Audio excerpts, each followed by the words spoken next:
بسم الله الرحمن الرحيم القارعة ما القارعة وما أدراك ما القارعة يوم يكون الناس كالفراش المبثوث وتكون الجبال كالعهن المنفوش فأما من ثقلت موازينه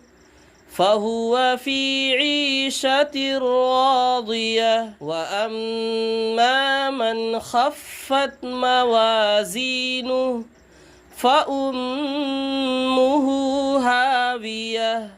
وما أدراك ما هي نار حامية